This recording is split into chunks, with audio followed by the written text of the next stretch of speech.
let's just recontextualize everything before we get too far. Yesterday, October 24, 2024, of course, we're recording this on the 22nd. Samantha Irvin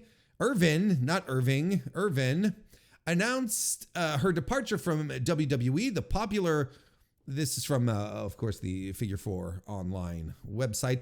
The popular in-ring announcer posted a message to social media on Monday revealing the news. Irvin had been with the company since April 2021. While Irvin did not reveal what she plans to do next in her career, she told fans to, quote unquote, stay tuned. She wrote a big thing. We're not going to reread it. We read it over. We read it yesterday. She wrote a substantial Twitter post thanking everyone, the women's locker room, the crew and cameramen, WWE superstars past and present. But she also specifically thanked Paul Heyman, Michael Hayes, Michael Cole, Road Dogg, Scott Armstrong, Gabe Sapolsky, George Carroll, Triple H, Mark Henry.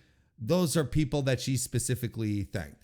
And then she went to thank the coaches, the producers, medical, writers, talent relations, etc., etc. Like she basically like paintbrushed, thank you everyone who has a job at WWE. You helped mine be so much better, kind of thing. And it's like, all right.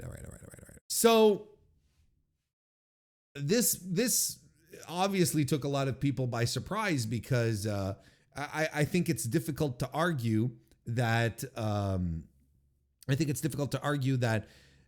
Samantha Irvin is a popular figure amongst WWE fans, and one of the things that stands out to me the most was this impassioned reaction by fans and people who also cover the business in general.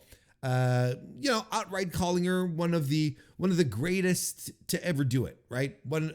Outright, someone who's been doing this for 3 years, saying that she's one of the greatest, announcers in the history of WWE, and I thought, look, she's been in here, she's been doing this for 3 years, right? And she's been doing this for 3 years. And Samantha Irvin, I'm not confronted with her on a weekly basis because, as many of you know, I don't watch the weekly WWE programming. But when it's time for the PLEs, for the big shows, then I'm a little more tuned in. She sometimes just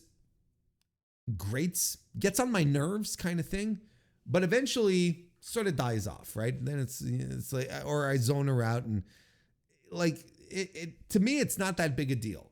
It's not that big a deal because, again, like I said, I feel like ring announcers in general in pro wrestling are absolutely part of the most disposable.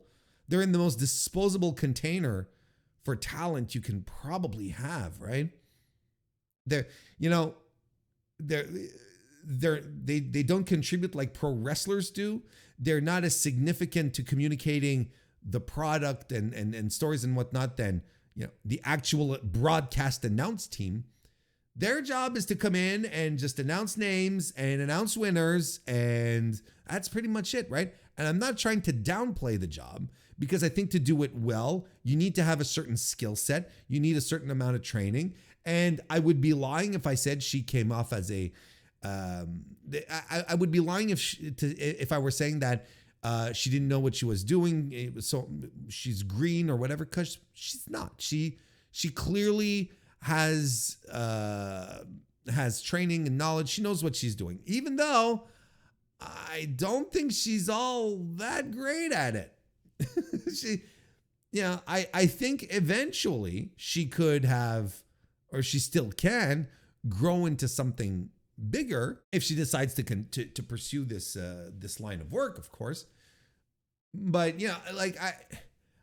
ultimately what happened is that she started filming herself at ringside and doing little TikToks and getting real excited and being shook at reactions, at things happening in the ring, and then people really gravitated to that. The WWE fans ended up loving it, and it went really cuckoo bonkers for her. So she became like this larger bit of the show when she is someone who needs, when ring announcers in general need to disappear until it's time to hear their voice, and their voice signals something, right? So regardless of that, she got herself over and developed the following doing that. If we continue down this path, I don't quite understand, again, the levels of, I don't understand the levels of sobbing and, oh my God, this was, because I've seen people say, oh, what a blow to WWE. Like you'd swear Roman Reigns had just decided to leave the company. That's how people were reacting. And like it came across to me. You'd swear like this was a complete blow, and this is someone who was unable to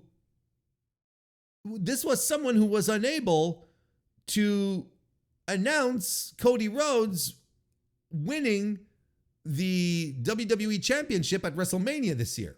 She choked up and cried instead. And somehow this is defensible.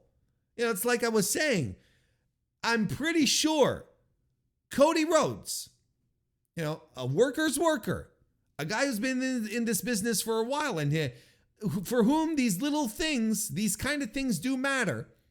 I am sure he wasn't like, I'm sure he was kind of looking forward to being in front of 80,000 people, whatever it was, 78,000 people. I'm sure he was looking forward to that being hoisted off the ground and to hear his name resonate as new WWE Universal Undisputed Champion or whatever, right? I'm sure he was waiting for that. I'm sure he was excited about it. And she had one job to do, and she broke apart. She just came apart, is what I should say. You got one job, and that is to say, and name the guy and name the title, and then you can cry.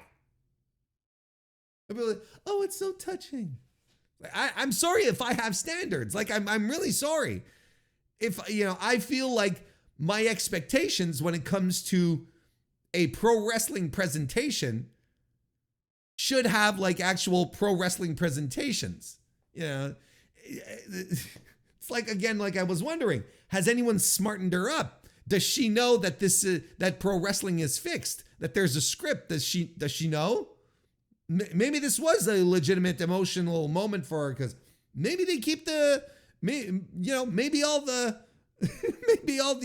ring announcers are kept in the dark. You're not gonna know about the business if you haven't paid your dues yet. Anywho, it's good for her if she's leaving and she wants to go on to other things. Everyone is saying, oh, she's gonna go to AEW. Well, Ricochet hit the internet yesterday to flat out say in a tweet, haha, she's not coming to AEW. You can all rest easy. Because she was, listen, Irvin was, as much as people were, there was a huge segment of people who were lamenting her departure. Like one laments being stuck on the Titanic after the final rowboats leave. That's a bad comparison. I don't know why. That's a terrible comparison, actually. He said, but people were saying, on top of the cries for her to stay, they were saying, hey, you know what? Some people were calling her a traitor, just straight out. So, oh, she's a traitor. Because of course, this is the sensible thing to do, right? Someone decides to move on with their career. They're trying to see if they can have bigger, better opportunities elsewhere. So it becomes a team thing. It becomes a team sport. Then it's like you're a traitor, etc., etc. So I'm pretty sure that old Richard O'Shea jumped on the Twitter thing and just said, no, she's not coming. Leave us alone. Stop it. Leave my girlfriend alone, my fiance alone. Leave her alone, okay? We're good now. That's like, all right. And I think it's a fair assessment, right? I think it's fair. But we got another report here today that came in from Mike Johnson over at that came in yesterday, late last night, as Raw was finishing up. Because here's the thing, I have that? Well, I do have it on the board, but because after Samantha Irvin announced that she was gone, you had WWE say that. Well, I don't know if they announced it or if it was leaked but they had Lillian Garcia announced that she was coming in to fill in for Samantha Irvin on Raw yesterday, right? So okay, they're bringing in a familiar face and everything is fine, and it's good. It's all gonna be okay. But this is what was posted yesterday by Mike Johnson, who said, for the many of you who have asked, PWInsider.com has confirmed with multiple sources within the company that ring announcer Samantha Irvin resigned from her position. Irvin quit the company. We were told WWE was made aware earlier today. So Mike Johnson comes out swinging, saying, no. She left today. No one was expecting it. She walked up and said, I quit. Well, how do you think this news was received by the WWE universe? The traitor clan got quite emboldened, let me tell you. This was put out despite the fact that WWE basically said, yeah, hey, by the way, Lillian Garcia is going to be here tonight to do the honors. It's fine. As if they just had Lillian Garcia like tucked away in the back of a production truck. She just, going up and down the road. And then it's like, well, Irvin's gone. Roll out Garcia. And they put her on a little cart and they wheel her over. Right? I don't know how anyone even thought that this was remotely a possible, right? I don't know how anyone thought that you could put one and one together here and like, yeah, absolutely, Samantha Irvin left. But see, people don't think about this stuff. They just want to get entrenched in their positions. They just want to dig their heels in more and more. And those who were upset that Irvin left now got even more upset. And this muddied the waters and made her come across as, unprofessional. Then here's the thing, is that Samantha Irvin hits Twitter and says, she quote tweets this report from PW Insider with a little asterisk next to, a little asterisk saying months instead of, whatever the tweet said. Hours before the show, I believe, was the tweet, right? But she did the little asterisk thing in her reply, writing months instead of hours, because of course that makes a lot more sense. And then if that's not enough, well, guess who you had today on Wrestling Observer Radio talking about Samantha Irvin and giving us some more background as to why she left. Because Samantha Irvin and WWE could not come to terms on outside projects. Oh, Irvin, who had been with the company since 2021, announced her departure before Monday's episode of Raw in Philadelphia. Lillian Garcia returned and replaced her as ring announcer on the show. Our Dave Meltzer and Brian Alvarez discussed her decision to leave WWE on today's edition of Wrestling Observer Radio. This was today, October 22nd, noting that she is looking to focus more on her music and could not come to terms with WWE on outside projects. She's actually been thinking about it for a year, Meltzer said on the show. She's got some outside projects she wants to do. Apparently, she couldn't come to terms with how it worked with WWE, and off she goes, Alvarez added. She wants to be a singer. I mean, she is a singer. It's such a Dave. What a great Dave quote. She wants to be a singer. I mean, she is a singer. She wants to be a singer. I mean, she is a singer. She also plays the flute, but wants to get more involved in her music. It's just something she's been talking about for a long, long time, and finally pulled the trigger on it. Meltzer continued. It was noted that Lillian Garcia left WWE in 2009 to focus on her music career as well before returning to the company in 2011. That's not a good portend. That's a very bad omen. That's a very that's actually kind of mean. So yeah, this is the quote that she corrected, the tweet that she corrected. So you know what this is essentially? The thing that now makes this story that I find really interesting, because I didn't think Samantha Irvin leaving WWE was really all that interesting. It's just like contract stuff, let's move along kind of thing. I thought the reaction to it was baffling, but okay, whatever. But now it's interesting. Now it's a story, because then afterwards, Mike Johnson, if we go back to his article, his blurb, I don't know if you call this an article, updated at 8:30 a.m. Right? Because the wrong one here. The news dropped from Figure 4 Online at 5:41 a.m. So Johnson woke up, saw the thing, made some calls. It's like, what the hell, man? You guys told me she left during the day. Well, listen, PW Insider is told that a very tiny group within WWE were aware prior to yesterday the departure was likely coming. Oh, isn't that interesting that was left out yesterday? The vast majority of the company learned yesterday. Oh, well, isn't that something? And yet, your sources, apparently vetted, probably did your double checking here, right? Mike, they all told you, oh, she left today. The word going around many at Raw was that Irvin had resigned today. So basically, he's not, he's not correcting himself, right? He's not correcting himself at this point.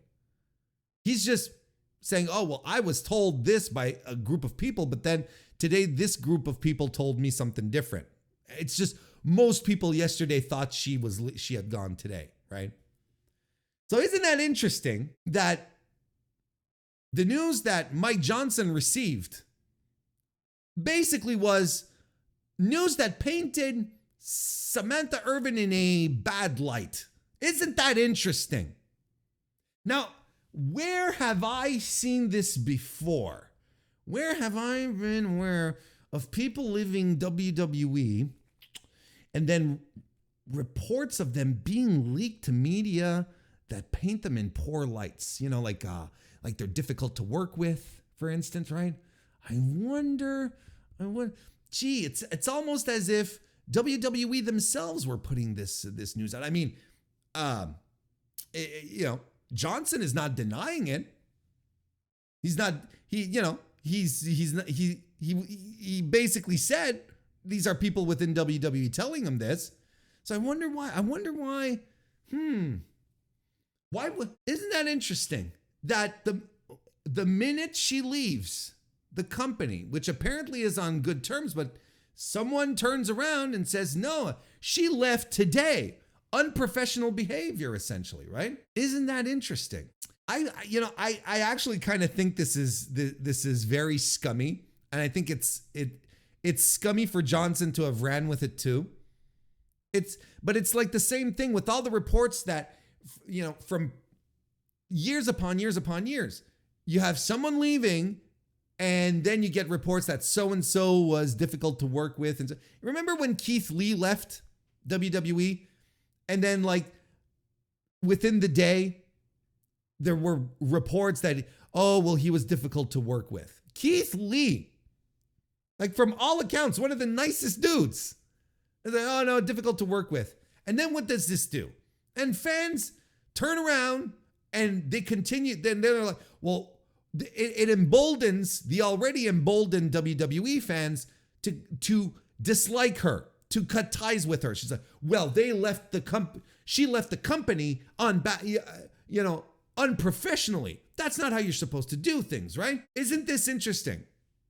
And I didn't see any other outlet report that she had left on the same day. And honestly, Mike Johnson here should have been able to put one and one together, where he's got someone saying, oh yeah, she left today, no one was expecting it, on one hand, and then on the other hand saying, oh, but we have Lillian Garcia coming in.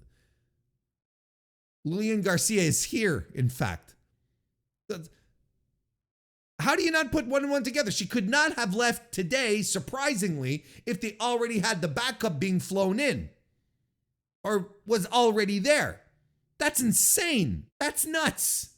Like, they have the guy doing, who's the other guy who does, they have another, the substitute, the sub. There's another guy who does the in-ring. I can't remember his name, but he hangs around and he does like the speed ring announcing, he does the main event. They cycle through their talent like that. If she had really left, if she had really left by surprise, they would have just pulled this guy out. It was like, okay, well, you're on duty tonight, right? No, they had everything set up. No, to me, this is clearly a little attempt, a little attempt to do throw a little dirt on someone who's leaving the company, a little retaliation. Oh, you don't like it here. You don't like being a WWE star. You want to go do things on your own. Oh, okay. Well, if you don't need us, then they kick some dirt on them on their way out. CG, nice to see you. Welcome to the chat. I don't understand why people get upset at people leaving their jobs, period. Just like I don't understand why WWE does this kind of thing outside of just wanting to be petty and make things more difficult for these people on the way out. It's retaliation. When you often hear that people are afraid to talk about WWE out of fear of retaliation, this is exactly why. This is exactly the kind of stuff. This connects directly to, last night's stream when we were reading the Rolling Stone article about the WWE writers' room. It connects right in. It connects practically seamlessly to what I was saying. Everyone keeps saying it's a new era, it's a new company, but you still have the same tactics that are being employed. You still see the same patterns of behavior that are still around. Feeding false information, or I don't want to say false. That's about, but feeding questionable information to media to sort of break apart someone's reputation just because they want to be petty. They've been doing this for years, so this is not new.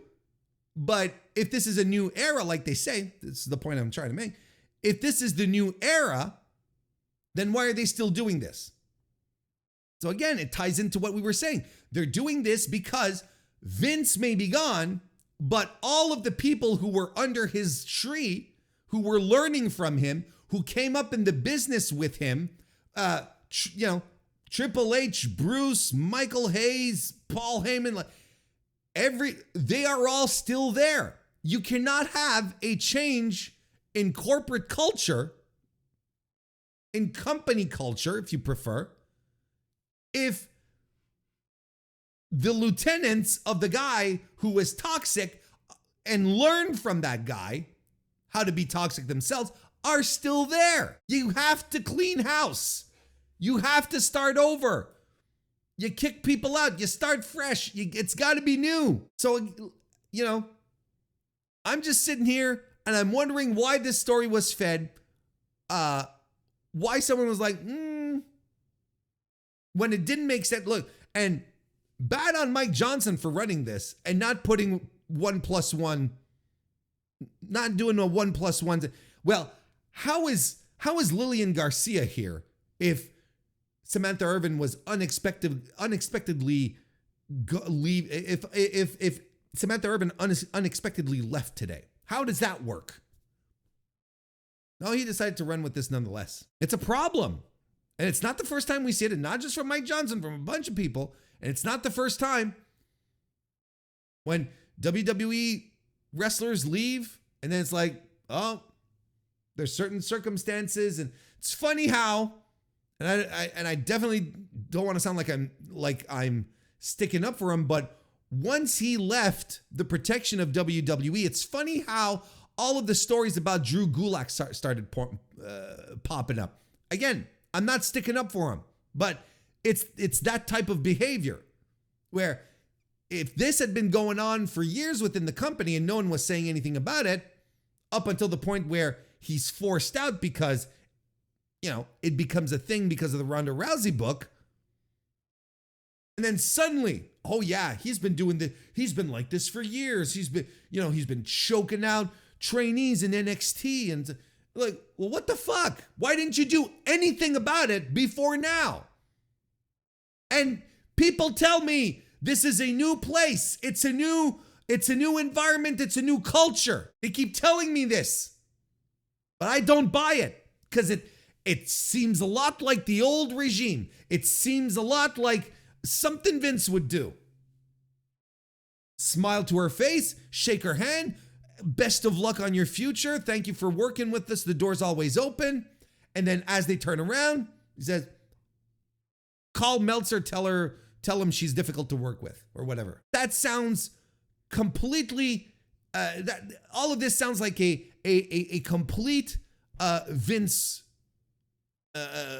approach. It's a complete Vince approach. So a story that to me was very innocuous, that was big because a lot of fans felt the way they felt about it, suddenly turned a little nasty, suddenly turned a little weird.